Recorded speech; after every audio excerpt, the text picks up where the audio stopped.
Welcome to the Deep Dive, your shortcut to being well-informed. Great to be here. Today we're doing something interesting. We're exploring courage, drawing insights from Senator Dino Malay's masterclass, Unbroken.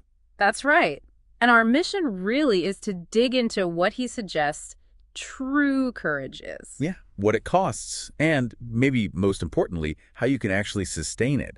We're looking for those surprising nuggets. Should be quite the exploration. Okay, so let's dive right in. Senator Malay, he sort of pushes back against the usual idea of courage. He really does. It's not about, not being afraid. Exactly. He puts it as the decision to speak even when your voice shakes, or doing what I was too afraid to do. Which implies fear is actually present, right?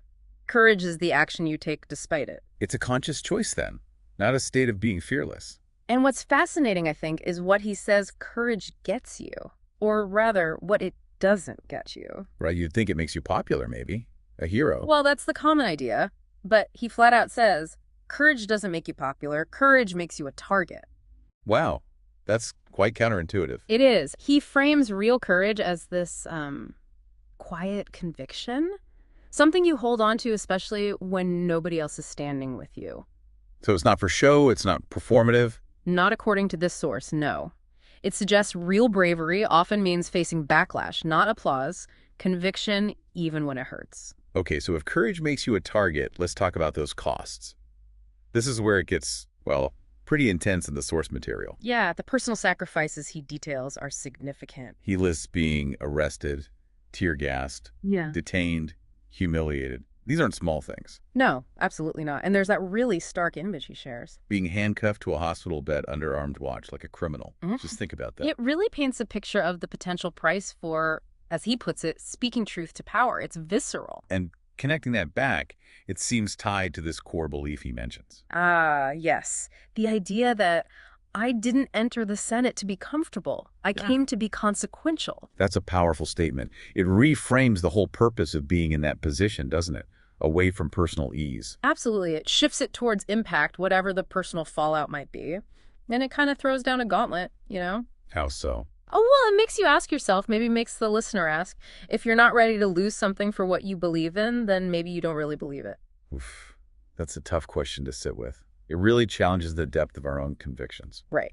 So if the costs are that high and you're likely to be a target, how do you possibly keep going? Exactly. How do you sustain it? And Millay offers three key things that seem to help him. Okay, what are they? First, he says, you have to know your WHY before the battle begins.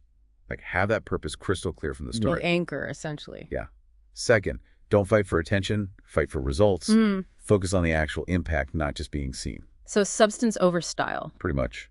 And third, this one's interesting. Build a stronger private life than your public image. How did he do that? For him, it was prayer, study, and crucially, surrounding himself with people who challenged me, not just those who agreed or applauded. Real feedback, not just echo chambers. That's a powerful combination.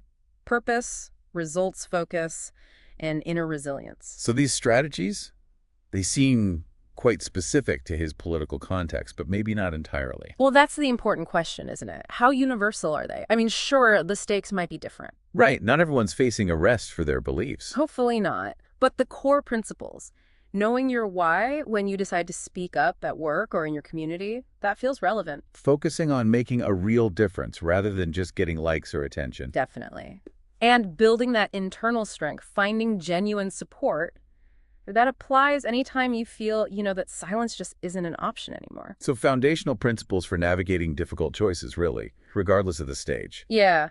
It's less about politics and more about the mechanics of conviction, perhaps. So as we wrap up this deep dive, here's something for you, the listener, to maybe reflect on. How might adopting these ideas, speaking up, even with a shaky voice, accepting that being consequential might have costs, building that inner strength, how might that change how you approach your own challenges, big or small? That's a great takeaway question, because what we've really explored is that courage, in this view, isn't just one big act. It's more like a sustained practice. Exactly. A way of being. A compass, maybe, that history tends to remember. It's about speaking up, sometimes walking alone, and aiming for real impact, not just for the applause.